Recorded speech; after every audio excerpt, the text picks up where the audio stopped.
Foorumii Xaanaa 11ffaa magaalaa Bahar Daarii fi Finfinneetti onkololeessa 14 haga 16 ta'amurratti dhimmoota nageenya gaanfa Afrikaatti qorattootaa fi qo'attoota dhimmichaa waliin mariin akka taasifamu ibsameera. Haalota waliigalaa Foorumii Xaanaa ilaalchisuun ibsa miidiyaaleef kan kennan Ministeera Dhimma Alaatti Daayirektarri dhimmoota Afrikaa Ambaasaadar Zarihuun Abbabaa Foorumiin Xaanaa waggoota muraasaaf osoo hin gaggeeffamin kan ture ta'uu ibsuun marii bara kana taasifamurratti dhimmoota nageenyaa gaanfa Afrikaa irratti mariin xiyyeeffate ni taasifamaa jedhan. የዘንድሮ የጣና መድረክ የጣና ሃይ ሌቭል ፎረም ልዩ የሚያደርገው Foorumii Xaanaa bara kana kan adda taasisu marii Bahar Daariitti gaggeeffamus kan adda isa taasisu dhimmoota nageenya gaanfa Afrikaa bal'inaan qoratamee fi qo'atamee bakka qorattoonni kunneen argamanitti mariin taasifama. Faayidaan isaas jijjiiramoota yeroo yeroon addunyaa mudatan keessatti Afrikaan faayidaa ishee haala ittiin eegsifattee itti fuftu mijeessa.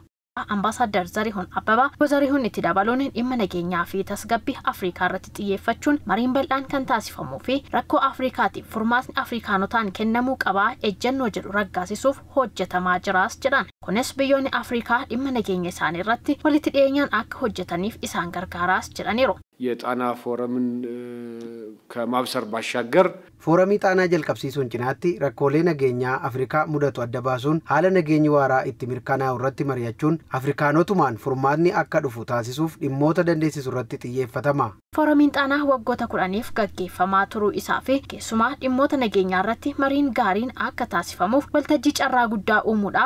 Kanaanis bu'aan guddaan galmaa'eera kan jedhan immoo Yuunivarsiitii Finfinneetti bakka buutuun damee barnootaa nageenyaa fi tasgabbii Dr. Mersi Fiqaaduuti. በሰላምና ደህንነት ጉዳይ ብዙ ጊዜ ተሸፋፍኖ የሚያልፉ ነገሮች አሉ። dhimmi nageenyaaf tasgabbii yeroo baay'ee dhimmoota salphaadhumatti bira darbamuudha. Dhimma jabaa fi guddaa akkasii waltajjii qopheessuun mariif qophaa'uun bakka tokkotti dhufuun yaadota jiran waliif qooduun barbaachisaadha. Kaayyoon Foorumii Xaanaas kanadha.